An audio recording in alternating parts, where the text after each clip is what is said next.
grabando, 56 minutos. No creo que necesite tanto. Bueno, pues estamos aquí, Quique y Leone.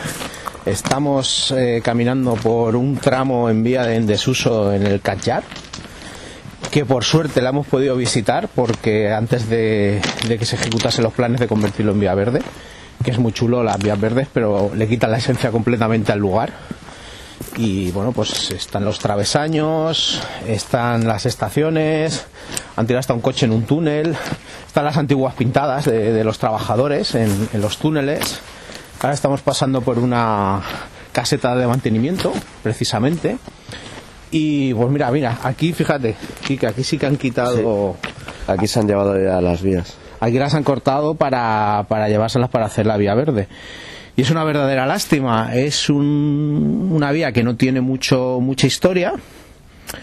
Realmente es que cuando pusieron la línea de alta velocidad se dieron cuenta, pues claro, esto era un trazado que dificultaba. Les salía más a cuenta construirlo a 300 metros al lado la vía nueva que modificar este trazado. Tampoco era un túnel, hemos pasado por el viaducto, por el puente. Así es.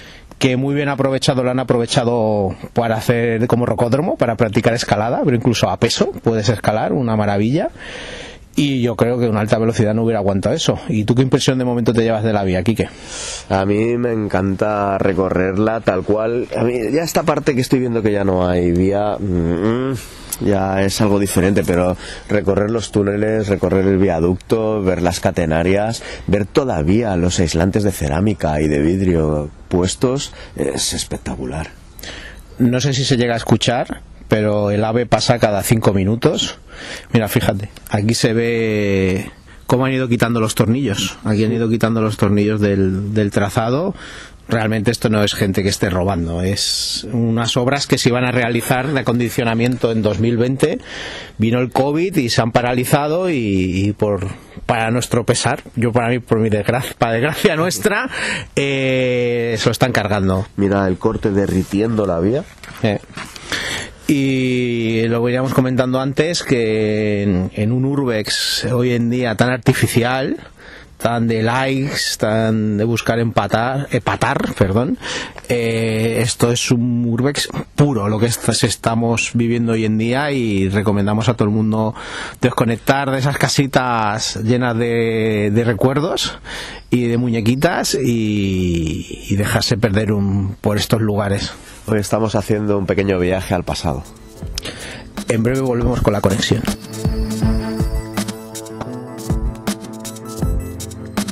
A lo largo de su historia, el ferrocarril trajo la prosperidad allá por donde pasó.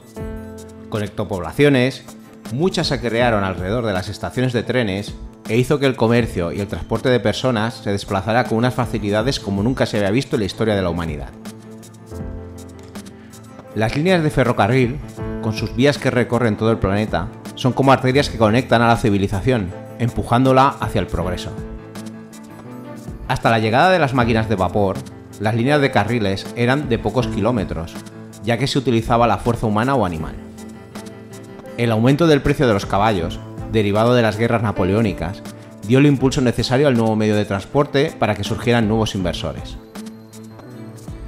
Con la utilización del hierro forjado en los carriles y la utilización de potentes locomotoras a vapor, se dio un importante salto, y en 1825, en el noreste de Inglaterra, se realizó el primer viaje de un tren de vagones de transporte público, uniendo las poblaciones de Stockton y Darlington.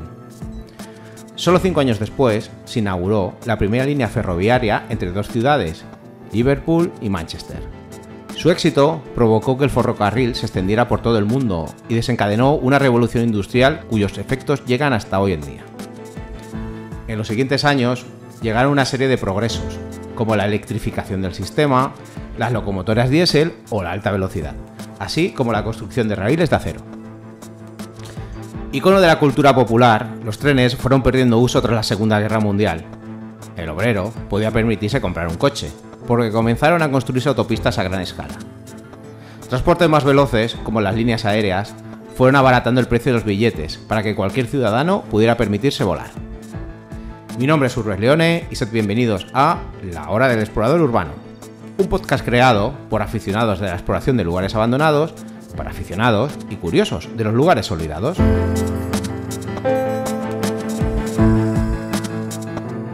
Pero, ¿y qué del ferrocarril en España? Tras la finalización de la Primera Guerra Carlista, a España llegaron noticias de cómo a Francia e Inglaterra el ferrocarril aportaba grandes beneficios sociales y económicos.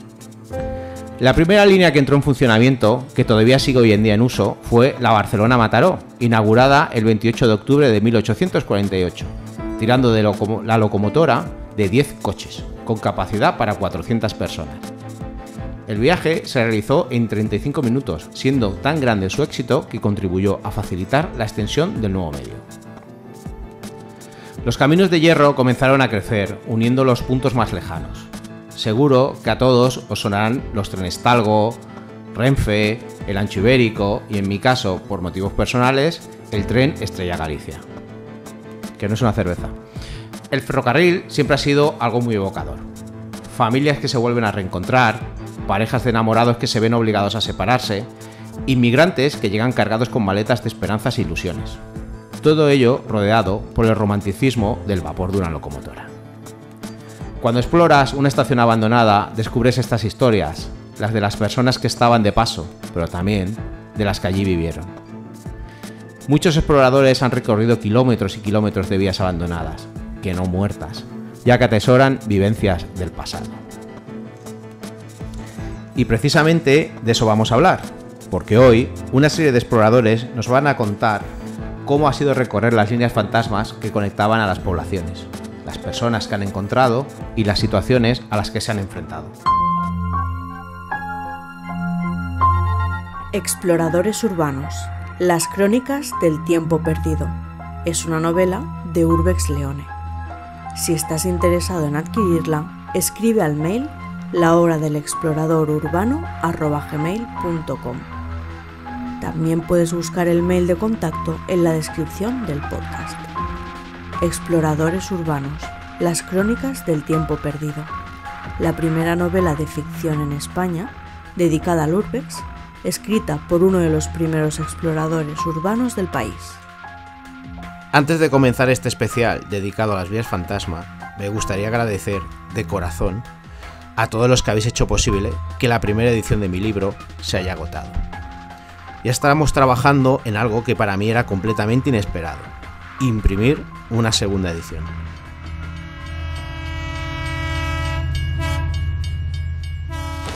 Grabando. Pues ahora sí que estamos caminando por donde se han encargado de borrar la historia. Están haciendo un borrado muy bueno. Han quitado los travesaños, la vía, no hay ni un solo tornillo, solo quedan las piedras y es una verdadera lástima. Esperemos que no es lo mismo, pero que por lo menos pongan un... Mira, aquí hay un trocito de vía. Sí. Pongan por lo menos alguna placa que explique lo que hubo aquí. Es una verdadera lástima. Tampoco es un lugar tan turístico y pensamos que para hacer una vía verde, yo entiendo que la gente se quiera meter con bicicletas. Hemos pasado de un tramo con historia a otro tramo totalmente sin personalidad, un tramo desangelado, que no cuenta nada. Es como cuando coges la goma de borrar en el Photoshop y te pones a borrar lo que has hecho, pues es precisamente eso. Quedan, pues bueno, los travesaños estos que... Esto es un muerto, esto no te lo puedes llevar. De hecho, estamos pasando... Fíjate, porque yo es que me he estudiado un poco la historia del lugar. Esto es el antiguo apeadero y si miramos de izquierda a derecha no hay ni rastro de la antigua estación. Lo han eliminado todo. La han tirado abajo. Así que yo por mi parte voy a continuar. Tengo muchas ganas de hablar después de ver el estropicio que han hecho. ¿Tú quieres comentar algo? Yo estoy un poco... no sé cómo decirlo... triste, vamos a dejarlo en triste. Entre triste y bastante cabreado. Indignado. Sí. Vale, por fin, motivo de alegría, hemos vuelto a encontrar vías, hemos vuelto a encontrar travesaños, catenarias. Aquí no ha llegado la mano destructora del progreso y es motivo de felicidad para nosotros. Y ahora mismo nos dirigimos hacia lo que es el segundo viaducto, el segundo puente que vamos a atravesar. La única industria que hemos pasado que parecía que tenía cierta dependencia de este ferrocarril era una antigua papelera, la de Riera de Gallá, ¿puede ser? Un poquito antes de llegar. Era un poquito antes, bastante antigua. Y nada, vamos a continuar. ¿Y quién es el primer explorador que nos va a hablar de sus experiencias? Pues no es otro que Umpi, quien exploró la línea Soria-Castejón hace algunos años. ¿Qué tal, Umpi? No has tardado mucho en volver a este programa, ¿eh? Pues nada, he tardado lo que has tardado tú en invitarme y yo pues encantado de volver por aquí. Invitarte no lo sé, porque yo creo que ya eres parte del equipo de la Hora del Explorador Urbano. Pues nada, yo encantado, ¿eh? Venga, pues si te parece bien, empezamos con las preguntas que te voy a realizar sobre la Soria-Castejón. ¿Recuerdas las fechas concretas de tu visita a esas vías y con qué exploradores fuiste? Pues sí, no te sé decir el día concreto, pero fue el verano del año 2008, dentro de una quedada que nosotros denominamos la quedada ferrosanitaria, porque aparte de visitar la línea Soria-Castejón, hicimos visita también de un par de instalaciones sanitarias, como era, por ejemplo, el Sanatorio de Agramonte, entre otros. Y bueno, un poquito de la broma fue esa, ¿no? De denominarla como quedada ferrosanitaria. Y conmigo, o más bien yo con ellos, pues estuvieron Stewie, Duffy y Vanin. ¿Y cómo fueron esos días de exploración entre los cuatro? Pues mira, fueron unos días, como siempre, cargados de anécdotas, cargados de abandonos, cargados de fotos y cargados de kilómetros, porque fue un poco locura también, pero bueno, al final fue una locura más de todos aquellos años de Urbex. Bueno, ¿cuántos días os supuso recorrer la línea? Pues aquí me vas a pillar porque han pasado 15 años, pero yo tengo el recuerdo que la quedada en total duró una semana y durante esa semana nos fuimos moviendo precisamente siguiendo la línea y había días que descansábamos más y otros días descansábamos menos. Aproximadamente durante una semana, toda el global de aquella quedada. Pues vamos a meternos en materia. Explícanos cómo fue la construcción de la línea.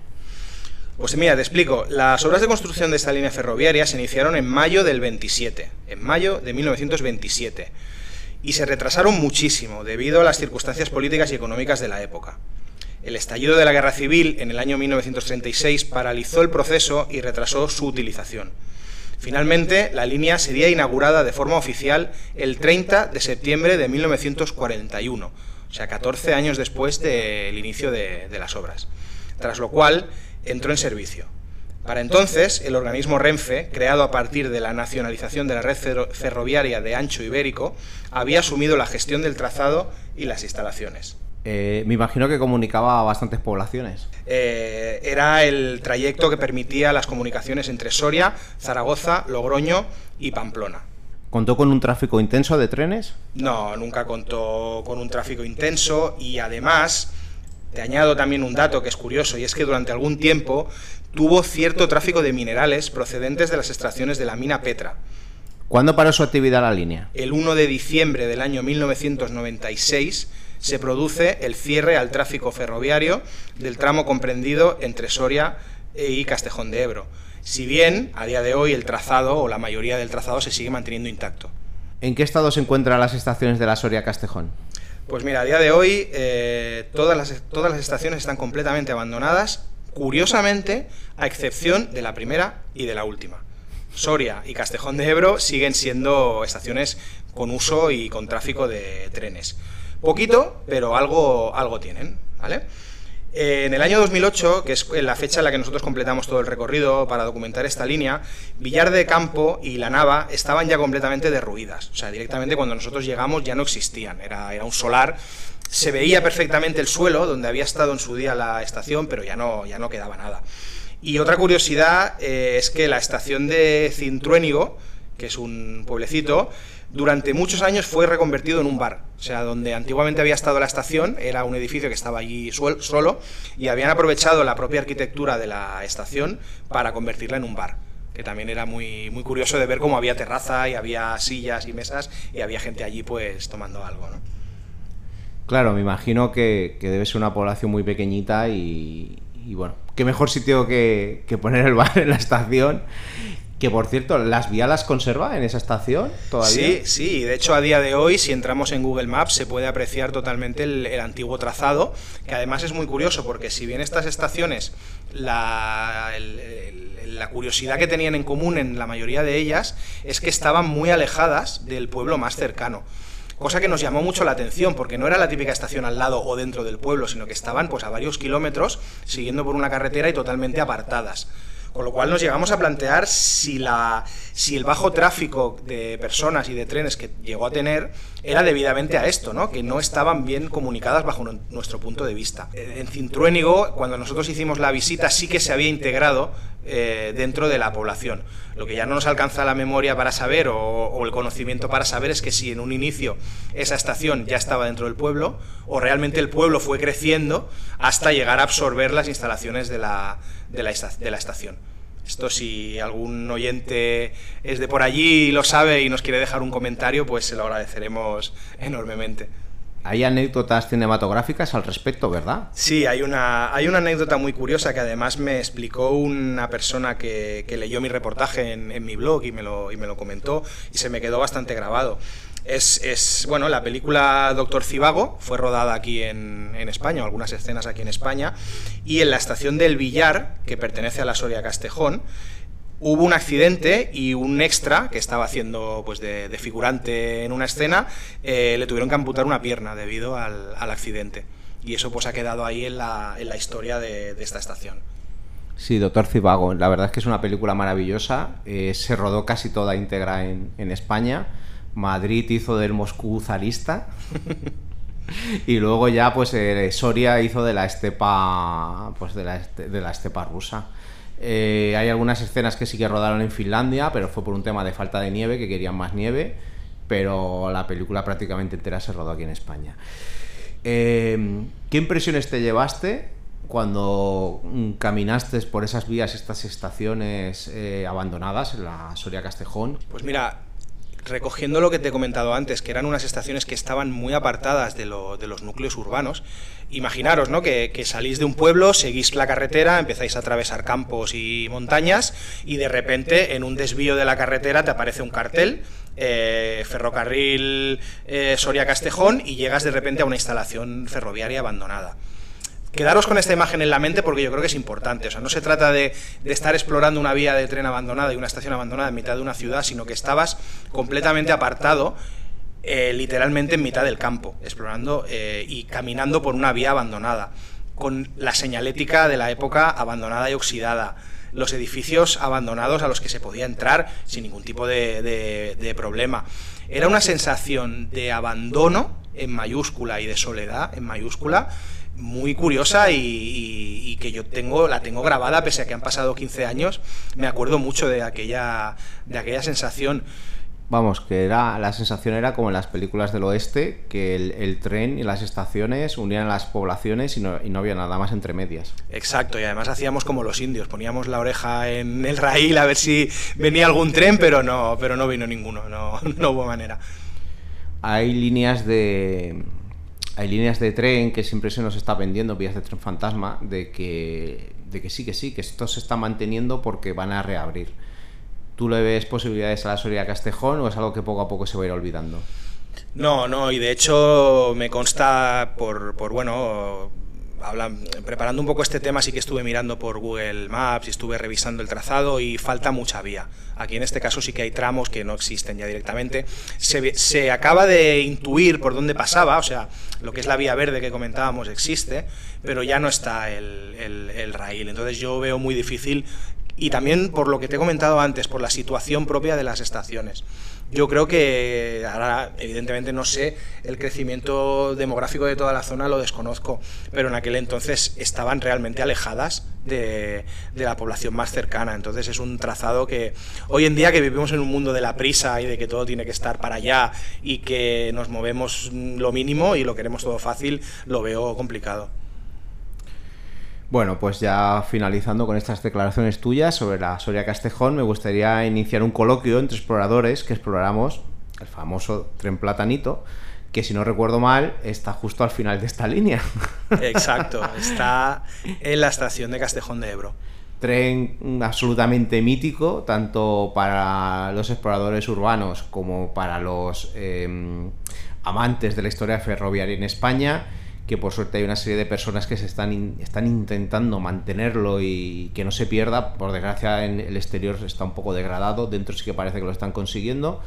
Explícanos cómo fue tu anécdota, cómo entraste, cómo fueron tus experiencias, qué sensaciones te trajo. Bueno, yo posiblemente reforzar un poco tu mensaje de que, pues, corrígeme si me equivoco, estamos hablando a lo mejor del vehículo abandonado más emblemático de España, puede ser, ¿no? El platanito de Castejón, hay muchísima información al respecto, muchísimas fotos. Yo personalmente sí que te puedo decir que yo entré, me parece que tú también entraste posteriormente, sí, en una quedada. Sí, yo entré, fuimos Sergio T. y yo al Moncayo a hacer una exploración, pero mira, antes dijimos vamos a parar en el platanito y efectivamente pudimos acceder. Ahora por suerte el tren está muy bien cerrado, no era como cuando fuimos nosotros que era fácil acceder, sí. No había problema, y a mí me impresionó mucho.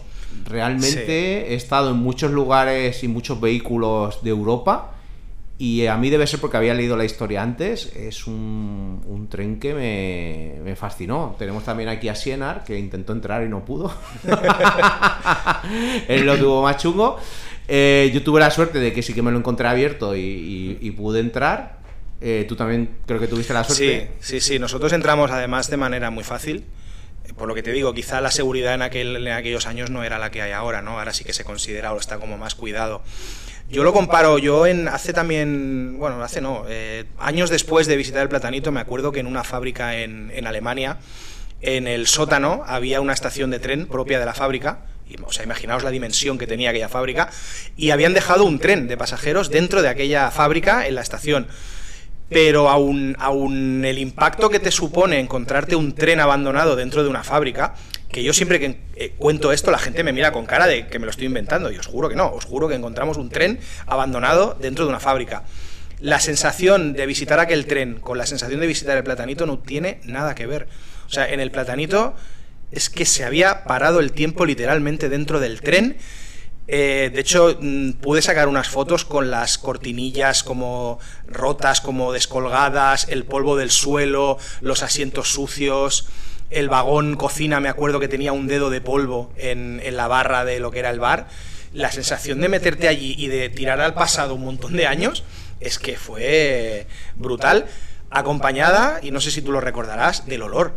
El olor a abandono, el olor aquel que te evoca a un vehículo que lleva tantísimos años parado y que no ha entrado nadie en el interior. Te lo juro, mira, me estoy poniendo los pelos de punta solo de acordarme y os aseguro que no exagero, ¿eh? No, era muy alucinante porque es lo que dice Umpi. A mí una de las primeras cosas que me llamó la atención es que estuvieran todas las cortinas del tren. No es como ahora que es como una especie de store de plástico que baja. Sí. Estaban las cortinas y ibas andando y tenías la sensación de que tú, según ibas andando, el suelo que era de moqueta, lo levantabas tú el polvo, un polvo que llevaba ya años acumulándose. Era una sensación como de... A ver, que no se interpreten de manera más grandilocuente mis palabras, pero era casi como una cosa de arqueología. Sí. Era algo alucinante. Bueno, y recordarás las cabinas. Las cabinas realmente a mí me impresionaron mucho porque cuando yo entré no habían robado mucho. Habían robado 2 o 3 cosas solamente. La suerte es que también hubo es que el tren estaba un poco grafiteado por fuera, pero por dentro lo habían respetado. Y esto es importante con los años porque es un abandono que yo he ido siguiendo porque me fascinó tanto. Ha habido pintamonas y gente inculta, los de siempre, y maleducados y de todo, que se han dedicado a grafitear el tren, y por suerte ha habido un colectivo que ha ido volviendo a pintarlo, volviendo a arreglarlo y respetándolo, que de eso se trata. Si no empiezas respetando por lo que es de los demás, ¿cómo te vas a respetar a ti mismo? Pero bueno, es un abandono muy impactante, y eso que a mí, por ejemplo, te has contado esta fábrica de Bélgica en la que estuviste. Alemania. En Alemania, perdón. Yo estuve en una en Francia frontera con Bélgica, que era un lavadero de carbón. Me pasó lo mismo, el lavadero de carbón era increíble, de gigante. Había locomotoras abajo, y había, yo no sé cuántos kilómetros había de trenes cargados, de vagones cargados de mineral, y era algo realmente impresionante. Pero el Platanito, que es ese, que vaya nombre, porque es amarillo. Porque es amarillo, exacto, que no lo hemos contado. Tiene una historia el nombre. Y además tiene un tema de que tengo a entender que era un tren experimental. Cuando cogía las curvas con mucha velocidad, que yo empezaba a moverse y no lo consideraba muy estable. A mí me llamó la atención, y de aquellas tonterías que se te quedan grabadas en la cabeza, cuando busqué la historia, que ese tren era de la familia de los pendolinos. Y me hizo mucha gracia. Es un tren de la familia de los pendolinos. Y como dices tú, es de color amarillo y es muy llamativo. Si me dejas que te cuente una anécdota súper rápida, antes hablábamos de las cabinas. Yo tengo un par de fotos de las cabinas que las tengo cedidas a una gente que se dedica a desarrollar videojuegos y me las pidieron para, en base a mis fotos, hacer una pantalla de un videojuego de estos tipo Train Simulator y alguna de estas. Y bueno, fue curioso, ¿no? El ceder una fotografía para que sirviera de base para diseñar una cabina de un tren antiguo para un videojuego. Y lo dicho, es un lugar que, si vas con todo el respeto del mundo, no tiene por qué estar las puertas cerradas. Medusa también fue hace años con un Sur y habló con el revisor, y el revisor les abrió el tren, se los enseñó, le sacó los planos, que resulta que la estación tienen planos originales de la construcción del vehículo, tienen documentación, y que no vayáis por favor ni a hacer daño ni a pintarlo, porque eso es patrimonio de este país que aunque esté olvidado por las instituciones, no tenéis por qué destruirlo. Acabamos de salir de una de las estaciones de la antigua vía de tren y hemos hecho memoria, reflexiones, exacto, de cómo era el Urbex anteriormente, cómo eran los reportajes. Y ha hecho un comentario Leone que me ha gustado mucho y que me gustaría que repitiera respecto a algo que nos hemos encontrado nada más entrar y que antiguamente era lo más normal del mundo y hoy en día pues puede escocer. Bueno, pues que por ejemplo hoy se intenta embellecer un lugar abandonado a través de con un buen objetivo, entrando en casas de dudoso abandono realmente. Entonces yo entiendo por esa parte de Quique, que habla de la falsificación del Urbex, en el sentido de que un lugar abandonado no deja de ser un lugar lleno de mierda, de polvo, de cómo nos hemos encontrado ahora un gato muerto, por ejemplo, en los huesos. Son lugares que no nos olvidemos que suelen ser de miseria, de pobreza para muchas personas, suciedad, obviamente decadencia. O sea, tienen una parte que no es bonita y que está en el lugar, y tú cuando entras en un lugar, esa desolación te haces partícipe de ella, quieras o no. Yo sí que es verdad, por dar un poco la razón aquí, que lo que le ha dicho de la artificiosidad, es que hoy en día es como la gente te plantea en su Instagram un lugar abandonado como si fuera un parque de atracciones o un lugar visitable. No está sucio, puedes entrar con tus hijos, es un museo. No, para eso ya existen esos lugares. Un lugar abandonado en algún momento alguno puede ser así, o en alguna habitación. El problema es que ahora se nos está vendiendo que todos los lugares abandonados son así. Pero bueno, que yo creo que el Urbex, como cualquier afición, no es más que el reflejo de la sociedad en la que vivimos, del postureo y de intentar ser personas que no somos. Totalmente de acuerdo. Sé que lo estáis deseando, así que aquí traemos una nueva entrevista a un explorador. Y no es un explorador cualquiera, ya que perteneció a la primera generación de exploradores urbanos que hubo en España, y además fue uno de los primeros. Vio nacer y caer el Cela, viajes locos por Europa, y ver rayos C brillar en la oscuridad cerca de la puerta de Tannhäuser. Hoy tengo el placer de hablar con Ivanín. ¿Qué tal, explorador? Bienvenido al programa.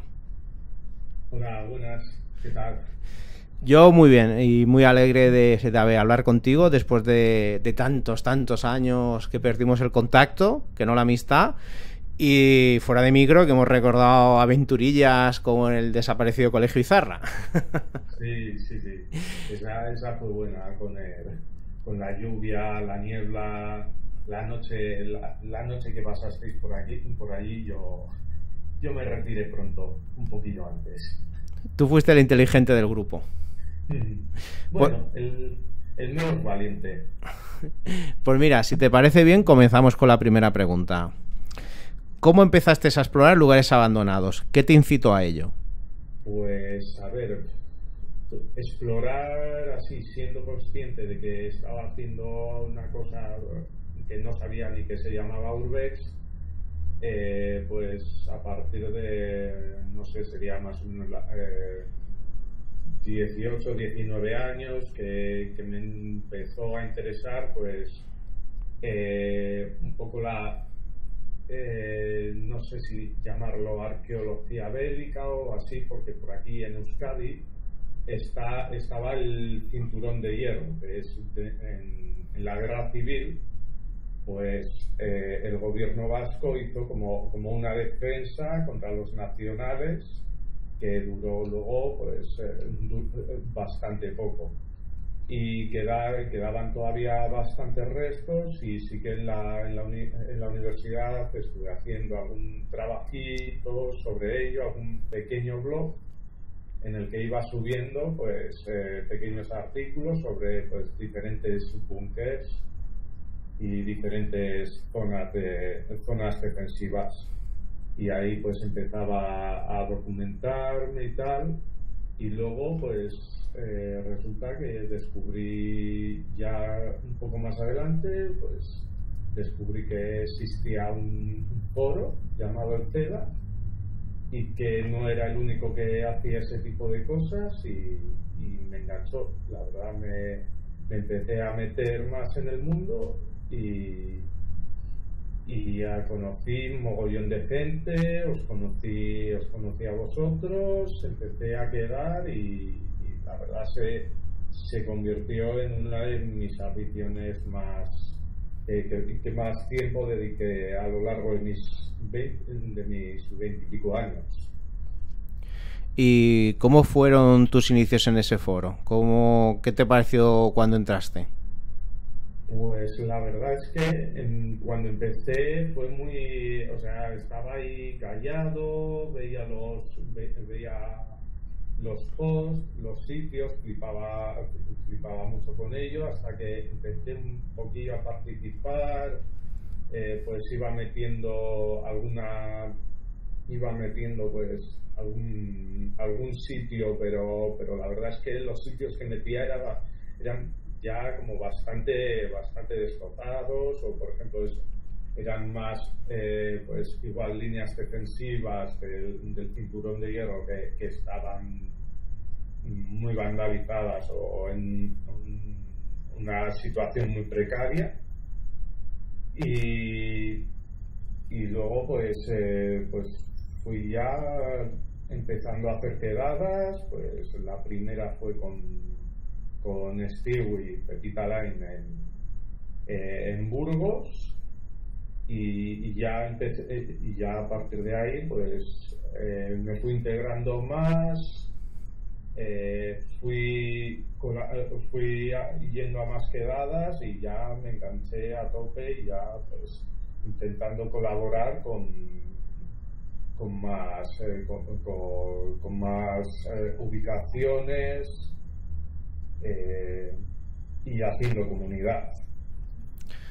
Vamos, que fue toda una experiencia para ti conocer a otros locos con la misma afición que tú. Sí, la verdad, no sé, a ver, tampoco lo veía como locos como tal, pero sí que veía que eso, que al final en mi entorno nadie hacía eso, y de hecho es que quitando pues cuando exploraba con vosotros o con Stewie, pues por aquí me iba yo solo a explorar. Al final, pues, durante mucho tiempo, pues por la zona de Euskadi era el único que había, y de vez en cuando pues engañaba a mis padres más que nada para que se quedasen tranquilos, porque si no aquí había problemas, porque claro, dices, no, me he ido a explorar, me he ido a ver algún sitio, alguna fábrica o lo que sea, y vamos, era una liada. Vamos, que no le recomiendo a nadie ir a explorar solo, porque creo que es inseguro, y a día de hoy siempre que voy a explorar pues intento avisar a alguien, normalmente pues a amigos o así, para decirles, voy a estar en esta zona, voy a entrar, os aviso cuando salga. Claro, hay que sí, estuve como muy solo durante mucho tiempo por aquí, por Euskadi, y la verdad, de momento, excepto alguna amiga, pues tampoco hay mucha gente haciendo urbex. Claro, Sí. hay que recordar a los oyentes más jóvenes que no conocieron los inicios de la exploración en España. En aquellos años, quitando Cataluña, que sí que había un movimiento muy grande de exploradores, y en Valencia, que había un grupo donde se movían mucho, que eran Unsur, Ardilla, Medusa y algún explorador más. En el resto de España había comunidades autónomas que había o 0 exploradores, o como en tu caso, tú estuviste muchos años siendo el único explorador urbano que había en País Vasco. Se puede decir que fuiste el primero, que por lo menos que tengamos constancia. Sí, sí. O sea, me tiré mogollón de tiempo buscando, pues si aparecía alguien, de vez en cuando alguien, pero en el foro, en el CELA, pero o era visto y no visto, o bueno, o no había manera de coincidir, vivíamos lejos, o en algunos casos, pues claro, también eran personas menores de edad con las que decías, hostia, como me llevé a esta persona a una exploración urbana, pues a ver, que luego hay una serie de responsabilidades que tampoco puedo asumir. O sea, al final sí, aquí era pues muy solitario y luego pues intentaba sí, ahí era bastante temerario, más que ahora cogía y pues me iba por ahí solo, pero ya digo que no lo recomiendo y siempre que se vaya a hacer, pues avisar a alguien. Quiero recordar que puede ser que tú estuvieras en el CELA como moderador una temporada muy corta. Sí, estuve, pues no sé, sería como un año más o menos. Estuve de moderador, ya pues ahí en una época en la que ya se notaba cierto cambio. O sea, ya no era el mismo ambiente más familiar, no sé, como que no sé si popularizarse es la palabra, empezaba a entrar más gente, diferentes estilos, pues igual en algunos casos gente que tampoco era muy tolerante, entonces ahí se empezó a enrarecer un poco el tema y sí que estuve pues como un año más o menos y luego pues me fui un poco apartando. Pues esa era justo la siguiente pregunta, que es ¿cómo viviste el final y que el foro ese que había sido nuestra casa, y al final el que no se fue lo echaron? Fue al final una época muy rara porque eso, ya cuando, o sea, claro, yo me llevé muy buenos amigos de ahí, que de hecho todavía conservo, mucha gente cercana o vosotros mismos, y también gente muy buena, Sienar, que me acuerdo un mogollón, con muchísimo respeto y vamos, que al final por algo estoy aquí ahora también hablando, porque realmente os recuerdo con un cariño del copón, pero sí que había ya como una cierta aversión hacia el foro por el clima envenenado que se estaba creando, que molestaba, o sea,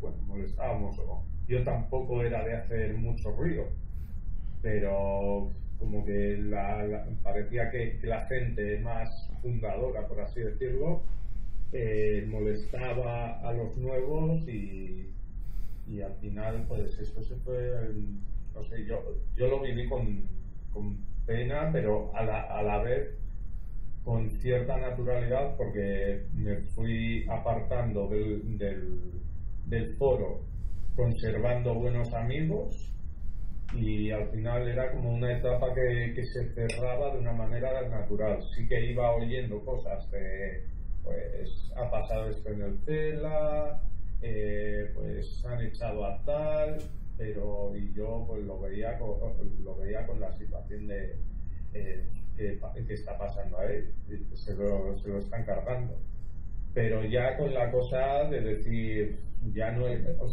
era mi sitio, ya mi sitio estaba con mis amigos, mis amigos del CELA, pero que ya era algo fuera del CELA, ya eran amigos de verdad y gente que apreciaba de verdad ya al margen. Entonces pues no terminó fue como un camino muy muy natural, para pena, pero sí que no lo viví con tanta intensidad como sé que lo vivió mucha gente. Claro, es que, bueno, a ver, claramente se hizo una apuesta en el foro y fue que se sacrificara la calidad por la cantidad. Entonces se decidió, como tú muy bien has dicho, cargarse a los fundadores y a las personas que habíamos entrado primero. Se trataba de echarnos fuera, no vaya a ser que alguno tuviera alguna idea buena y se viera que los otros la estaban haciendo mal. Pero claro, ¿de qué sirve que metas cantidad si al final no exploran más que los que habíamos antes? No cuelgan mejores reportajes, no aportan lugares nuevos, porque al final era todo una repetición de una repetición. Y que luego también, a ver, no nos engañemos, no fue solamente culpa de estas personas, es que también hubo un cambio, empezaron las redes sociales, empezó la gente en YouTube muy fuerte, que eso también ayudó un poco a que muriera el foro. Pero es cierto que fue una apuesta, no voy a decir arriesgada, yo creo que fue una apuesta sin dos dedos de frente. Y eso fue echar a los que te estaban aguantando el foro, tanto moderando, administrando y explorando y subiéndote foros y creando debates y llevándose a la gente de quedadas y organizándolas por puertas abiertas y me caéis bien, pero en cuanto alguien tenga opinión se va inmediatamente fuera del foro. Claro, todo ese trabajo pues no se veía, al final era como se estaba haciendo mainstream y ahí podía meterse todo pichi. O sea, entonces pues claro, se dejó de valorar todo ese trabajo que era lo que sostenía el foro, el CELA, y al final pues ahí ya fue como vía libre, ya se acabó, ya ahí pues se abrieron que si el Facebook, mogollón de redes sociales paralelas y ahí pues se fue disipando. No sé, yo creo que también es en parte un crecimiento, una evolución natural de lo que es el movimiento del Urbex dentro de España, pero claro, también supuso a la vez pues esa primera fase pues, su muerte, por así decirlo. O sea que una muerte lenta, muy dolorosa en algunos casos, pero al final se convirtió lo que era pues un grupo pequeño de amigos, de muy buenos amigos, se convirtió en un movimiento más amplio y en algo pues muy mainstream. Sí, está claro que el foro ya en aquellos años ya empezaba a ser algo anacrónico, cuando nos empezaron a tirar a todos. Ya empezaba a ser algo un pelín anacrónico, pero bueno, está claro que primero que lo aceleraron la muerte, y después que, bueno, pues se podía acabar de otra manera, la verdad. Fue un poco triste que además esas personas, en cuanto vieron que el foro se lo habían cargado, fueron los primeros que abandonaron el barco. Y se tuvieron que hacer cargo otras personas, que estos sí que fueron los que se comieron el marrón que dejaron estos. O sea, me parece por su parte muy cobarde lo que hicieron, de hago una apuesta y no la asumo hasta las últimas consecuencias. Me doy cuenta que he destruido el foro y ahí os dejo con el marrón, yo me voy.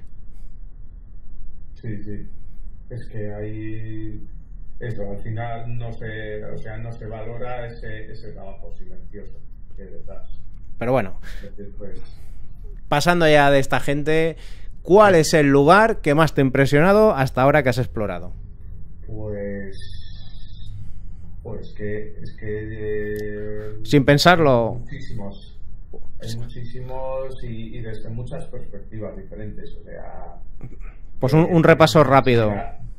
Por inmensidad, pues estuvimos en la primera quedada fuera de España que estuve, la primera vez de hecho que cogí un avión que fue en Reino Unido, cerca de Londres. Estuvimos como 3 días visitando un hospital enorme, un complejo hospitalario que tenía, pues, o sea, tenía algunos edificios anteriores a la Segunda Guerra Mundial que vamos, que nos quedamos alucinados. Ese por inmensidad, luego por las lecturas que se podía hacer del sitio, o sea, porque muchas veces yo también lo que me transmite un lugar abandonado es lo que se ha vivido en él, pues que muchas veces el mobiliario que se deja, los detallitos, las revistas, los cuadros, pues te hablan de la vida de las personas. Pues es en Francia un edificio de apartamentos cerca de la playa, que claro, por causa de la erosión de la playa, había pasado de estar a 600 metros del agua del mar a estar a escasos 20 metros. Entonces tuvieron que desalojarlo, y ver en todo el recorrido de ese apartamento, de ese edificio de apartamentos, que normalmente te lo puedes imaginar como si fuese un hotel, con un apartahotel, con todas las viviendas iguales, con las mismas distribuciones, pues no era para nada eso. O sea, cada apartamento había ido cogiendo la personalidad de quien lo había habitado, la distribución. O sea, era súper pintoresco, porque te encontrabas con lo que había sido la vivienda permanente de una pareja de ancianos a pues viviendas muy locas, con unos colores súper histriones, o sea, súper chillones. O sea, que me hablaba mucho de lo que había sido la vida de esas personas, y cómo en un momento dado se había truncado, se habían tenido que ir, y ahora pues ya derribaron el edificio ese. Pero claro, cuando pudimos entrar, estaba relativamente bien, no había sido casi vandalizado, y podías ir leyendo eso, la vida de toda esa gente. Y luego también pues muchas fábricas pues también me han impresionado, y luego también escuelas, o sea, estuve enamoradísimo durante mucho tiempo del colegio Izarra, que al final pues también te hablaba mucho de cómo vivían los alumnos allí, de cómo era su rutina en un colegio interno. No sé, o sea, no te puedo decir un solo sitio, sino, o sea, las impresiones que me han transmitido. Pues a ver si con esto es más fácil y no te ha ocurrido tanto. ¿Cuál es el sitio donde has sufrido un percance y más miedo has pasado? Tampoco he pasado así miedo realmente en ningún sitio, así ahora mismo que recuerde. O sea, si notas un poco la tensión o o por ejemplo ves que está entrando alguien, pues igual es ocupa, está viviendo ahí, o que no tiene que no te da muy buena espina, y estás con la estar con la tensión de intentar escabullirte, ver cómo evitar a esa persona, pero no es miedo como tal. Luego, sensación de peligro o algo así, pues cuando en Izarra casi me caí por la arqueta, que os acordaréis. Sí que me acuerdo, sí, que te podías haber hecho mucho daño. Sí. O sea, esa fue curiosa porque yo iba todo feliz además era el jardín y no me di cuenta de que había una arqueta ahí que no estaba bien puesta, y se me quedó la esquina de la arqueta en la barbilla, pues un poco. Para habernos matado. Era bastante curiosa. Yo me acuerdo que te pegaste una buena hostia, sí. Sí. Yo creo que tuve la marca un tiempo. Sí, ahora que lo dices es verdad. Yo recordaba que te habías caído al pisar, que te habías metido, pero no recordaba que había sido tan bestia. Pero ahora que lo estás diciendo, sí que es verdad que puede ser que alguna vez se surgió en plan broma que decías que tenías la marca de la alcantarilla en la barbilla. Sí. Se me quedó la esquina justo en la barbilla ahí. Publicando en los lugares, ¿crees que se contribuye a su vandalismo y expolio? Sí, realmente, porque no filtras en absoluto quién puede verlo. Entonces, pues claro, al final si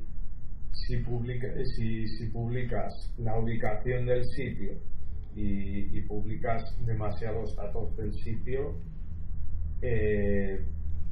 creo que lo pones en peligro. Ahora, claro, hay sitios que igual o ya están muy vandalizados, o por suerte pues tienen algún tipo de vigilancia. En esos casos yo no vería mal publicar ciertas cosas. Quiero decir, no vas a decir se puede acceder por aquí, por ejemplo, pero sí puedes pues hacer como un contexto histórico del sitio, sobre todo si son lugares así como muy relevantes dentro de la sociedad, que igual incluso son más conocidos, porque por ejemplo en el caso de Izarra, claro, había un punto en el que no se podía hablar de él porque realmente estaba muy bien conservado, todavía tenía mucho mobiliario, todavía tenía muchos detalles que hablaban de la vida de ese sitio, pero ya llegó un momento a partir de incendios, de tal, que realmente ya no quedaba nada que destrozar, por así decirlo, y sin embargo sí que podías publicando el sitio hablar sobre la historia del lugar, que es muy curiosa, porque como habéis comentado en algún capítulo, perteneció a Rumasa. Luego también hubo personajes poco ilustres que fueron estudiantes allí. No me acuerdo ahora cómo se llama, pero hubo algún personaje bastante peculiar que estudió allí, y eso al final estás hablando de una cultura inmaterial, estás haciendo como una cierta arqueología de la zona, y no sé, yo creo que es una forma de conservación del patrimonio cuando ya materialmente no se puede destrozar más. Creo que en esos casos sí es lícito hablar de los sitios cuando ya no queda nada, o sea, cuando ya está destrozado. pero mientras se pueda mantener algo, pues o no hablar del sitio con pelos y señales, o directamente poner solo fotos. Pero sí que creo que dentro de lo que cabe, el Urbex a un largo plazo puede hacer una labor de conservación del patrimonio, de una manera más como un testimonio. Es lo que me gustaba a mí también de la labor del Urbex, de la conservación de ese patrimonio, pues ya sea industrial o educativo o lo que fuese. ¿Nos puedes explicar en qué consiste la noche de los camiones en Soria? Ostras, esto fue, pues, estábamos fue posiblemente la noche que más me pude reír en una quedada y que surgió de la manera más tonta. O sea, estábamos haciendo una quedada Stewie, Peltita Line, un y yo, pues estábamos, la bautizamos la ferrosanitaria, y pues una noche estábamos durmiendo en un camping, en unos bungalows que tenía la carretera, una nacional, con un volumen de tráfico del copón, pues nada, a 5 metros. Y no paraban de pasar camiones. Total, que de repente se nos ocurre pues empezar a decir, joder, ya verás como ahora pasa, hay un accidente de 2 camiones de cristales y martillos que van a hacer un ruido de la hostia y no nos van a dejar dormir. Nos empezamos, vemos lo absurdo del momento del comentario y nos empezamos a reír. Y luego eso fue degenerando pues en camiones de canicas, camiones de pisos de arriba, camiones de patos de goma. O sea, al final era un disparate detrás de otro.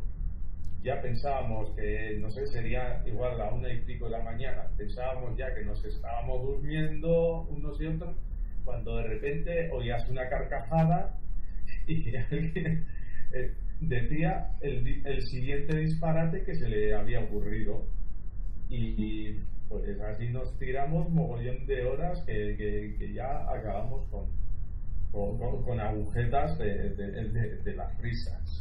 Bueno, eso supongo que también ocurre cuando se crea un buen ambiente entre un grupo de exploración. Sí, por supuesto. De hablar mucho, de ahí surgió, ya te digo, te decía antes, que surgieron amistades muy cercanas y que perduran todavía y que yo espero llevarme a la tumba. Pues sintiéndolo mucho, ya llegamos a lo que es el final de la entrevista y te voy a lanzar la última pregunta. Y es, ¿tienes alguna consideración final? ¿Algún punto y final que quieras añadir tú a la entrevista? Pues... Tienes el comodín del público, piénsatelo. El comodín del público.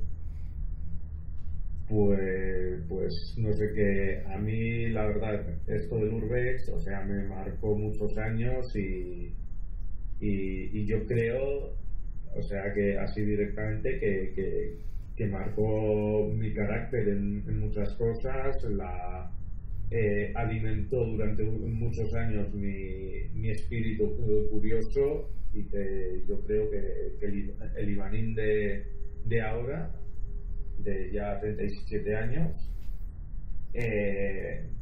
es muy, o sea, habría sido muy diferente de no haber entrado en el CELA, y eso que la verdad guardo con un cariño del copón haber entrado en el CELA, haber hecho Urbex, haberos conocido a todo el mundo, lo dejamos ahí.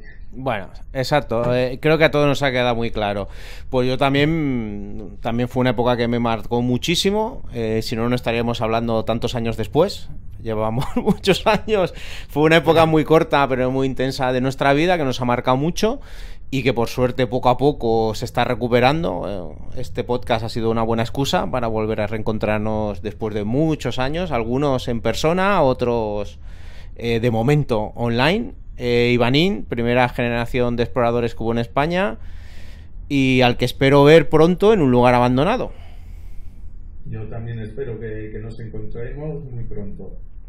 Un fuerte abrazo, Ivanín. Y también sí, me alegro de la iniciativa que habéis tomado del podcast y espero poder participar más y que dure mucho tiempo, que suponga una reunificación al final de la gente que nos conocemos en el cero. No te preocupes que ahora cuando cortemos la entrevista fuera de micro ya tranquilo que te lío para nuevos proyectos. Vale. Hasta luego, un abrazo. Grabando.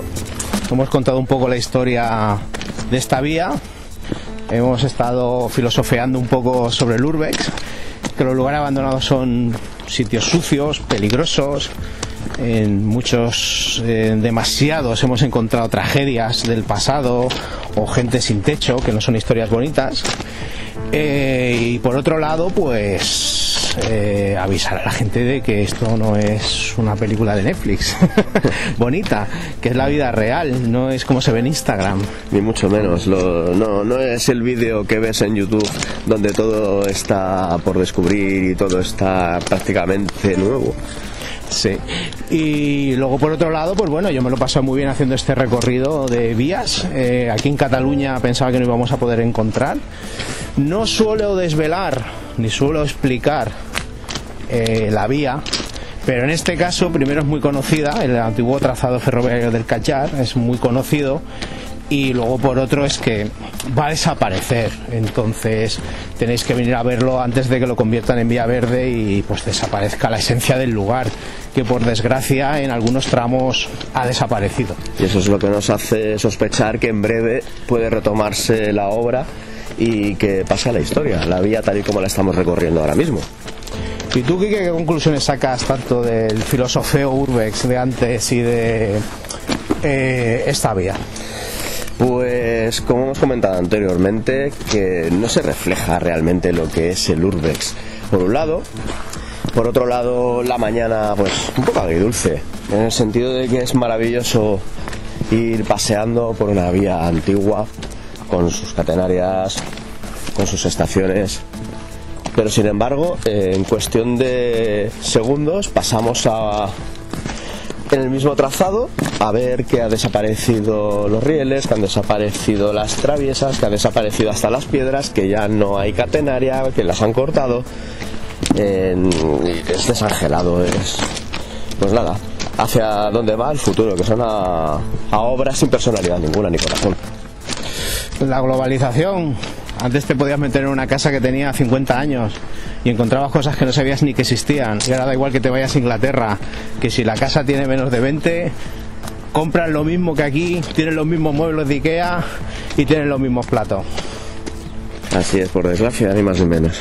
Pues nada, gente, yo muy agradecido de que nos escuchéis. Estamos en iVoox y en Spotify como La Hora del Explorador Urbano, y en YouTube, en mi canal, en Urbes Leone. No dejéis por favor de escucharnos, de vernos, y por favor enviad en comentarios que Quique retome su blog de lugares abandonados.